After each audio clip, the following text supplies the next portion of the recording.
Are you good for your dog's health?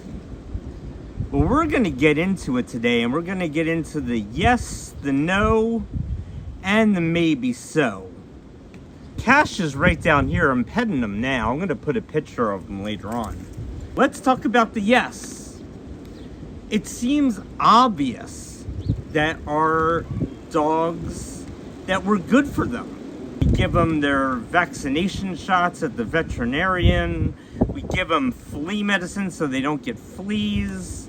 Sometimes we rescue them from an adopted shelter. Cash was, when he was 2, our dog.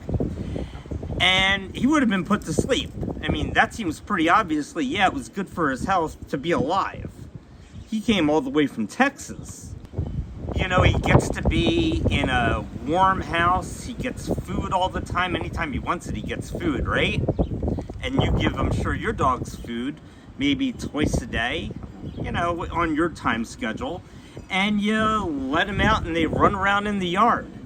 Maybe you take them for a walk. But are you really always good for your dog's health? I had 2 littler dogs, Mia and Pooper, who lived to 12 and 15 years old before they had to be put to sleep because they got sick. They had cancer. But what would possibly be the no part of that? It's, are you able to walk your dog? With Cash, I'm going to tell you, for the first 28 days, I had him on a leash, and, you know, we got him from an animal shelter. He was an adopted dog. And I couldn't get him to walk by me. We never brought any of our puppies or dogs to a trainer. And it got too hard for me. I mean, he was kind of giving me a hernia. You know, just pulling me around as I was trying to get him to walk by my side. And he could walk far. He could walk miles. And that was probably good for him to walk miles. So what if you can't do that? Are you giving the dog the exercise he needs? Is your yard big enough? And really, is that good enough anyway, even if you have a big yard? I watched Cesar Millan's show, and I'm going to link his book up here. Also, and I watched it, and he talked about how he doesn't train dogs, he trains people. And with my dog here, Cash, my 3rd dog, I haven't really been able to train him. I mean, he's much better now in the house than he was when we first got him. He'll run up to you and, you know, he wants his tummy rubs. And in the yes column, that seems like a good thing for the dogs too, right? But what kind of energy can the dog really be around anyway? You know, is your family a high energy family? And is that going to get your dog barking a lot? Because they respond to energy.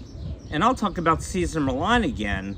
He talks about being calm and confident around your dog because they respect leaders.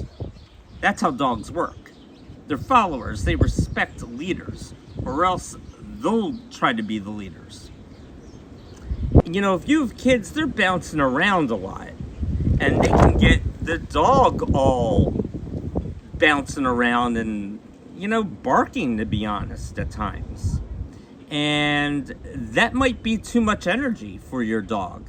Our 2 other dogs, they were real littler than the one we have now. I mean, they weren't even barely 10 pounds. And you have to think about, what's the size of your house? Is it better for a little dog? Now, those dogs, were kind of calm anyway. One really wasn't when it was young, but became calm. The other was calm all the time. And there was one day, I left the dog outside when I went to work, and our first dog, the one who lived to 15, stayed at the back door. And we lived in an apartment complex. the entire time until I got home, like 10 hours later at least. But this is a very loyal dog. It didn't run away. So consider, do you have a dog that runs away? Because being a stray dog, if your dog gets out and you can't find it, is no fun. We had a dog, and they're buried in the backyard, 2 of them, that ran away for 4 days, and I thought we would never find it. Mia. A little 8-pound Maltese Carrion Terrier mixed dog. And it got picked up eventually by the police. Someone, I guess, gave it over to the local police, and we got it back 4 days later, and it was full of ticks, and we got him taken out. But those 4 days couldn't have been very fun for that dog. And it was just honestly by luck that it ended up in the authorities' hands and we could take the dog back. And that it didn't get really sick right then, to be honest. So, you know, does your dog run away? Even if you have a fence, like you can see behind me, you wouldn't think it would be that easier, but dogs can be escape artists. Are you good for your dog in that way? Really, are you able to walk your dog? And we're not able to walk this dog. My children don't even walk this dog. And it probably is not good for its health. He's a high energy dog. He really, for his health, should be getting around out there and moving around. Now, what about the maybe so? And this is my conclusion, is that you're good for your dog's health if you're finding the right dog to fit your lifestyle. And those were the first 2 dogs that I had, not the dog I have now. They were little, and I mean little, literally, but low energy dogs. I think we were good for their health. And they lived very long lives and seemed really happy, and they got to play together because there were 2 dogs in the house. It wasn't an only dog like Cash, the dog we have now. So, but is he an only dog? There are kids around, so they're little too, but they're not dogs. It depends on the breed. So it depends on the breed too. Do you want a big dog if you have a little house? That's the maybe so part. And if you do, once again, are you able to walk it? Get the energy out that a big dog would need. Because it seems to me that might be an impossible situation if the dog is just too big for your house. I know we see dogs in cars a lot of the time. I'm not a big believer in that. I only bring the dog in our cars when we're taking it to the vet. Some people bring their dogs with them, but then don't you have to go in someplace? And what if it's during the summer and the windows aren't open? That seems to me to be a dicey situation anyway. And even if you have the window open, how long are you going to be away, and are other people safe in that situation? So is it good for the dog's health and maybe even for other people? Are you good for an adopted dog? Or like Cash's? Because Cash was 2, so he had previous life experience, and we say, well, dogs live in the moment. Yeah, but they also lived for 2 years before, and what if they were maltreated? Maybe they have behaviors that you don't know about when you first get them, because when you go to these places, they seem all nice and everything, but you don't know what's going on up here until you get home, maybe even for a couple of days. Maybe they're all scared the first day, but you find out what's really going on with the dog a few days later, instead of just getting them as puppies. Now, it may cost more to do that, to get them as puppies, but then you can maybe be better for their health because you can train them in some way, in your way, from being almost a baby dog, a puppy. So I think it depends on the owner.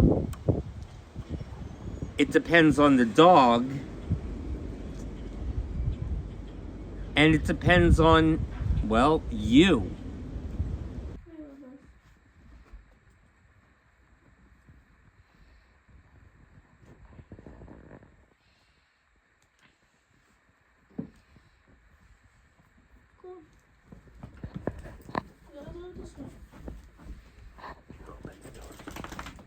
Let's go walk.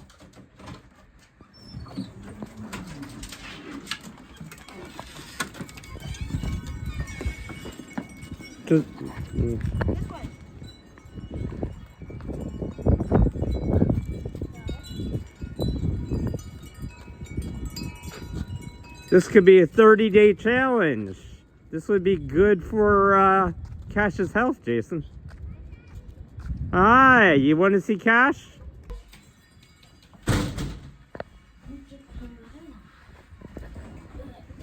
Oh, David, you want to walk him now? Thank you.